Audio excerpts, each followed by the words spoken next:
Welcome to டேஃபைஸ். இந்த வீடியோவில் என்ன பார்க்க போகிறோம் அப்படின்னா எஸ்எஸ்சி எம்டிஎஸ்க்கான எக்ஸாம் டேட் வந்துருச்சு, அதோட ஸ்லாட் செலெக்ஷன் வந்துருச்சு. ஸோ அதை பற்றி பார்த்துட்டு இந்த கடைசி ஒரு 25 நாள் இருக்குது, அதில் எப்படி நம்ம எக்ஸாம் ப்ரிப்பேர் பண்ணலாம் அப்படின்ற விஷயம் மட்டும் பார்க்கலாம். எஸ்எஸ்சியோட எம்டிஎஸோட எக்ஸாம் டேட் என்னைக்குன்னு பார்த்தீங்கன்னா February 4.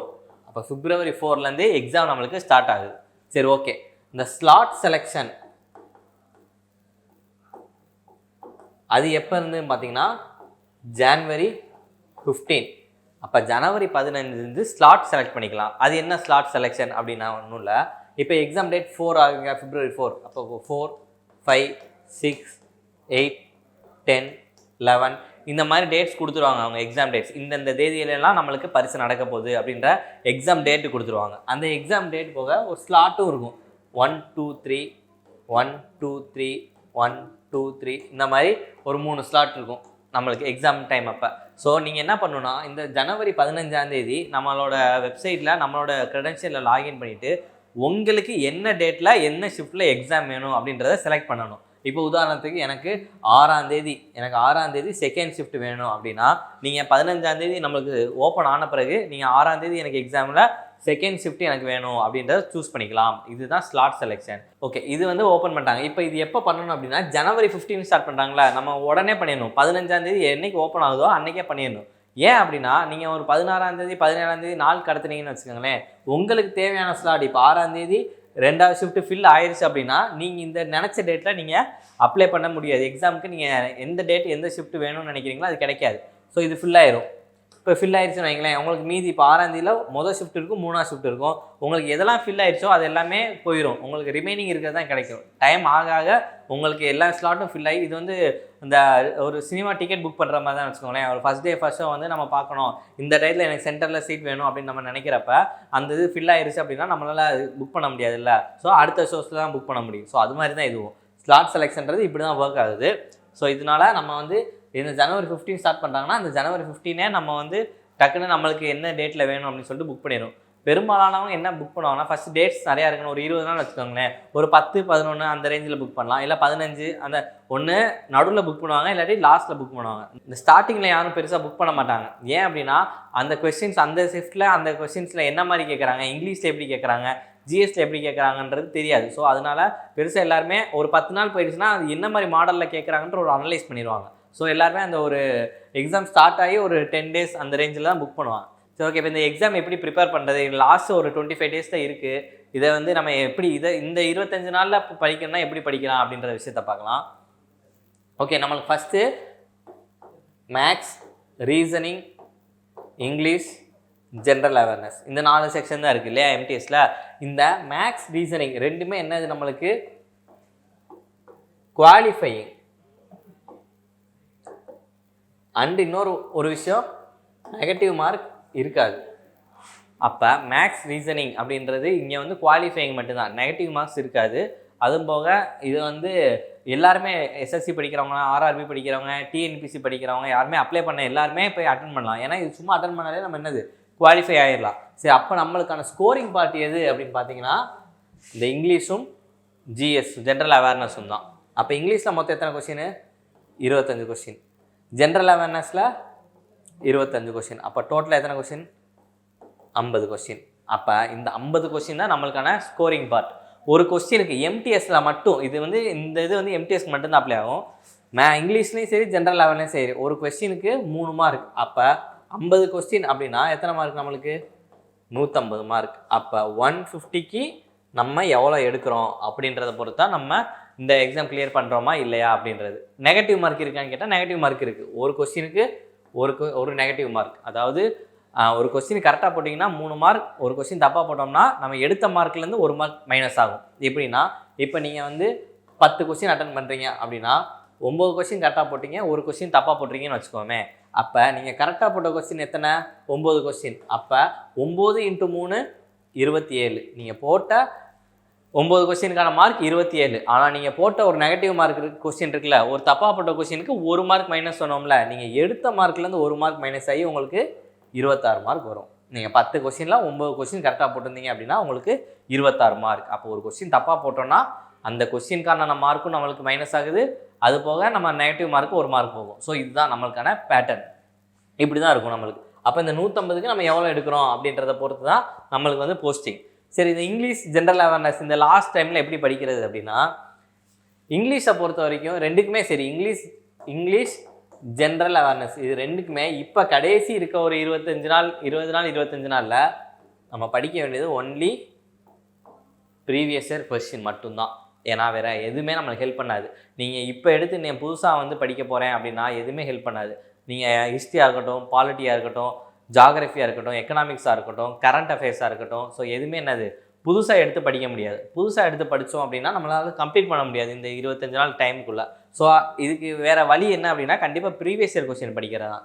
இந்த ப்ரீவியஸ் இயர் கொஸ்டின்றது 2025லேருந்து ஸ்டார்ட் பண்ணி நீங்கள் அப்படியே ரிவர்ஸில் போகணும். 25லேருந்து 24, 23, 22. ஸோ இப்படி நீங்கள் பின்னாடியே படிச்சுட்டு போகணும். என்னெல்லாம் எக்ஸாமில் படிக்கலாம் அப்படின்னா, இப்போ 25ல் பார்த்தீங்கன்னா நம்மளுக்கு சிஜிஎல் முடிஞ்சிருச்சு, சிஹெச்எஸ்எல் முடிஞ்சிருச்சு, சிபிஓ முடிஞ்சிருச்சு. ஸோ இந்த எக்ஸாம்ஸோட general awareness question, English question எடுத்து நீங்கள் ப்ராக்டிஸ் பண்ணலாம். 2024, 23, 22லாம் எம்டிஎஸோட கொஸ்டின்ஸ் இருக்கும். நீங்கள் அதை எடுத்து ப்ராக்டிஸ் பண்ணலாம். மல்டிபிள் ஷிஃப்ட்ஸில் எக்ஸாம் நடக்கிறதுனால நம்மளுக்கு மோர் நம்பர் ஆஃப் கொஸ்டின்ஸ் இருக்கும் ப்ராக்டிஸ் பண்ணுறதுக்கு. இப்போ இந்த 25 பார்த்தீங்கன்னா எடுக்விட்டி பேட்டர்ன், இது எல்லாமே பார்த்தீங்கன்னா டிசிஎஸ் பேட்டர்ன். அப்போ நம்மளுக்கு எப்போ இதுக்குன்னா இப்போ எடுக்விட்டி, டிசிஎஸ் இது எல்லாமே நம்மளுக்கு இவ்வளோ இன்ஃபர்மேஷன் தெரியறதுனால தெரியுது. ஸோ இதுக்கு முன்னாடி நம்மளுக்கு தெரியுமா யார் கண்டக்ட் பண்ணுறா என்னன்றது? ஸோ இதை பற்றி ஒன்றும் கவலைப்பட வேண்டியதில்லை. அது எடுக்விட்டியாக இருக்கட்டும், டிசிஎஸ்ஸாக இருக்கட்டும், எல்லாமே என்னது என்ன கொஸ்டின்ஸோ அதான். இப்போ நம்மளுக்கு ப்ரீவியஸ் இயர் கொஸ்டின் அப்படின்னா டிசிஎஸ் கேட்டது எடுக்விட்டி கேட்க மாட்டாங்க அப்படின்றதுக்கு எந்த ப்ரூஃபும் கிடையாது. நம்மளை பொறுத்த வரைக்கும் இது ப்ரீவியஸ், இது டிசிஎஸ், இது எடுக்விட்டி. கொஸ்டினை பொறுத்த வரைக்கும் இப்போ 1857 ரிவோல்ட்லேருந்து கேள்வி எடுக்கிறாங்கன்னா அது டிசிஎஸ்ஸாக இருக்கட்டும், எடுக்விட்டியாக இருக்கட்டும், அந்த ரிவோல்ட்டை பற்றி தான் எடுக்க முடியும் இல்லையா? இப்போ ஜாகிரஃபியாக இருக்கட்டும், ஜாகிரஃபியில் இந்த ரிவர் லெஃப்ட்டில் போகுது, இந்த ரிவர் ரைட் பேங்க் ட்ரிபியூட்டரின்னு யார் எடுக்விட்டி எடுத்தாலும் சரி, டிசிஎஸ் எடுத்தாலும் சரி, அந்த ஃபேக்ட் மாறாதுல்ல. ஸோ அதை பற்றி யார் எடுக்கிறாங்கன்றதை பற்றி நமக்கு கவலைப்பட வேண்டாம். நம்ம படிக்கிறத மட்டும் ஃபோக்கஸ் பண்ணாலே போதும். ஸோ இது வந்து டிசிஎஸ்ஸாக இருக்கட்டும், எடுக்விட்டி, நீங்கள் ப்ரீவியஸ் இயர் கொஸ்டினாக நல்லா பார்த்துருப்போங்க. இது நான் சொல்கிறது இப்போ இருக்க நம்மளுக்கு லாஸ்ட் 25 days இருக்க மட்டும். நான் இல்லை, நான் வந்து 1 yearக்கு நான் டைம் இருக்குது, நான் அடுத்த எக்ஸாம் படிக்க போகிறேன் அப்படின்னா அதுக்கு நம்ம இதை ஃபாலோ பண்ண வேண்டியதில்லை. இதை வந்து சைட் பை சைடாக தான் ஃபாலோ பண்ண முடிய, அதுக்கு நம்ம வந்து நம்ம ஸ்க்ராட்சில் தான் படிக்கணும். என்சிஆர்டி படிக்கணும். நம்ம கண்டிப்பாக என்சிஆர்டி 6th-லேருந்து 10th வரைக்கும் படிக்கணும். நான் வந்து சொல்கிற இது வந்து ஜிஎஸ்க்கு இல்லை, சயின்ஸுக்கு எல்லாத்துக்குமே தான். இப்போ குரூப் டிக்கு பார்த்தோம்னா சயின்ஸ் இருக்கும்ல, ஸோ சயின்ஸுக்கு பார்த்தீங்கன்னா இது படிக்கலாம். என்டிபிசியில் இருக்க ஜென்ரல் அவேர்னஸ்க்கு இதை படிக்கலாம், எஸ்எஸ்சியில் இருக்க ஜென்ரல் அவேர்னஸ்க்கு இது படிக்கலாம். ஓகேவா? அப்போ இது வந்து ஜென்ரல் அவேர்னஸ்க்கு இவ்வளோ தான் மேட்ரு. இப்போ இந்த ப்ரீவியஸ் இயர் கொஸ்டின்லேயே உங்களுக்கு என்னெல்லாம் கவர் ஆயிரும்னா history, polity, geography, economics, science எல்லாமே மோஸ்ட்டாக இதில் கவர் ஆயிடும். ஸ்டாட்டிக் ஜிகே ரொம்ப முக்கியமான பார்ட்டு இங்கே ப்ளே பண்ணும். இந்த ஸ்டாட்டிக் ஜிகேலாம் வந்து எவ்வளவோ இருக்குது படிக்க வேண்டியது. ஸோ நம்ம எதை படிக்கிறது அப்படின்னு நம்மளுக்கு தெரியாது, எதுலேருந்து கொஸ்டின் வரும்னு. ஆனால் நம்ம ப்ரீவியஸ் இயர் பேஸ் பண்ணி படித்தோம்னா கண்டிப்பாக அதை சுற்றியோ அந்த கொஸ்டினை சம்மந்தப்பட்ட மாதிரி தான் நம்மளுக்கு கொஸ்டின் இருக்கும். இப்போ ஃபெஸ்டிவலோ இருக்குது, இல்லை ஒரு டான்ஸ் இருக்குது அப்படின்னா நம்ம ப்ரீவியஸ் இயர் படிக்கிறதுல நிறைய விஷயம் இன்க்ளூட் ஆயிரும். ஏன்னா நம்மளுக்கு வந்து ஒரு ஷிஃப்ட் கிடையாது, நடக்கிறது மல்டிபிள் ஷிஃப்ட்டில் இருக்குது. ஏன்னா ஒரு ஷிஃப்ட்டில் கேட்குறது இன்னொரு ஷிஃப்ட்டில் கேட்கலாம், அதில் கேட்டது இன்னொரு இதில் கேட்கலாம். ஸோ நம்மளுக்கு கேட்குறப்ப தெரிஞ்சிடும் இதுதான் கேட்டிருக்காங்க அப்படின்றது. ஸோ நம்ம அதை பேஸ் பண்ணியே ப்ரீவியஸ் இயர் கொஸ்டின் படித்தாலே நம்ம ஸ்ட்ராட்டஜிக்கையும் கவர் ஆகும். கரண்ட் அஃபேர்ஸ் வந்து ப்ரீவியஸ் இயர் பேஸ் பண்ணி படிக்க. நம்ம கரண்ட் அஃபேர்ஸ் வந்து லாஸ்ட் 6 months to 1 year இந்த கரண்ட் அஃபேர்ஸ் படித்தாலே போதும். மோஸ்ட்டாக மேஜராக எஸ்எஸ்சியை பொறுத்த வரைக்கும் எந்த கரண்ட் அஃபேர்ஸ் மேஜராக ஃபோக்கஸ் பண்ணுறாங்கன்னா ஸ்போர்ட்ஸ் கரண்ட் அஃபேர்ஸ் நல்லா ஃபோக்கஸ் பண்ணுறாங்க. இப்போ ரீசெண்டாக கேட்டுட்டு இருக்க ட்ரெண்டு படி ஸ்போர்ட்ஸில் தான் நம்மளுக்கு 3 to 4 கொஸ்டின்ஸ் வருது. நான் சொல்கிறது எஸ்எஸ்சியோட எடுக்விட்டி பேட்டர்னில் சொல்கிறேன். அப்படி இல்லாமல் அப்பாயின்மெண்ட்ஸ், அவார்ட்ஸ், ஸோ இதெல்லாம் பேஸ் பண்ணி தான் கரண்ட் அஃபேர்ஸில் மேஜர் டாப்பிக்காக இருக்குது. ஸோ அப்போ வந்து ஸ்போர்ட்ஸு, அப்பாயின்மெண்ட்ஸ், அவார்ட்ஸ் இந்த ஆர்டரில் நம்ம மேஜராக இதுக்கு படித்தோம்னா கரண்ட் அஃபேர்ஸ்லேயுமே நம்ம ஒரு ஹை ஸ்கோர் வைக்கலாம். அப்போ 25 கொஸ்டின்ஸ்க்கு இது எல்லாமே உங்களுக்கு கவர் ஆயிரும். ப்ரீவியஸ் இயர் கொஸ்டின்லேயே நீங்கள் ஹிஸ்ட்ரி, ஏன்ஷியன்ட், மிடிவல், மாடர்ன், பாலிட்டியோட articles, geographical features, physiography of India, வேற என்ன இருக்குது உங்களுக்கு, சயின்ஸில் ஃபிசிக்ஸ், கெமிஸ்ட்ரி, பயாலஜி, எக்கனாமிக்ஸில் 5 year பிளானு, சென்சஸ் 2011 இது எல்லாமே மோஸ்ட்டாக கவர் ஆயிரும். ஸ்டாட்டிக் ஜிகேவுமே உங்களுக்கு கவர் ஆயிரும். இதுதான் வந்து ஜென்ரல் ஸ்டடீஸுக்கு நம்ம படிக்க வேண்டியது. சரி, இங்கிலீஷுக்கு என்ன படிக்கலாம் அப்படின்னு பார்த்தீங்கன்னா, இங்கிலீஷ் ஒரு சைடு கிராமர் இருந்தாலும் இன்னொரு சைடு நம்மளுக்கு படிச்சு எழுதுகிற மாதிரி இருக்குது வெக்காப்ஸ். இந்த வெக்காப்ஸில் என்னெல்லாம் இன்க்ளூட் ஆகும் அப்படின்னா one word substitution, idioms, phrasal verbs, misspell words, synonyms, antonyms. So இது எல்லாமே என்னது வெக்காப்ஸில் இன்க்ளூட் ஆயிரும். இது எல்லாமே நம்ம படிச்சு எழுதலாம். இதுவுமே நான் வந்து எதை படிக்கிறது அப்படின்னா நிறைய தொகுத்து கொடுத்துருப்பாங்க. 2025 வரைக்கும் கேட்ட ஒன் வேர்ட் சப்ஸ்டியூஷன், இடிஎம்ஸ் அப்படின்னு நீங்கள் வந்து நெட்லேயோ டெலகிராம்லேயும் சர்ச் பண்ணிங்கனாலே இருக்கும் நிறையா.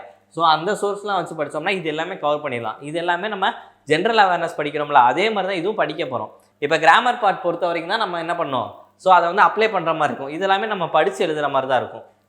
ஸோ நீங்கள் ப்ரீவியஸ் இயர் பேஸ் பண்ணி படித்தாலே போதும். 2025லேருந்து அப்படியே ரிவர்ஸில் போட்டிங்கன்னா 24, 23, 22 இதெல்லாம் கவர் பண்ணாலே நம்மளுக்கு என்னது போதுமான அளவு தான். இந்த கடைசி நாளில் வேறு இப்போ நம்ம ஆல்ரெடி நான் படிக்கவே இல்லை, இந்த கடைசி 25 நாள் என்ன படிக்கணும் அப்படின்றவங்களுக்கு ஆல்ரெடி படிச்சிருக்கேன்றவங்களுக்கு பிரச்சனை இல்லை.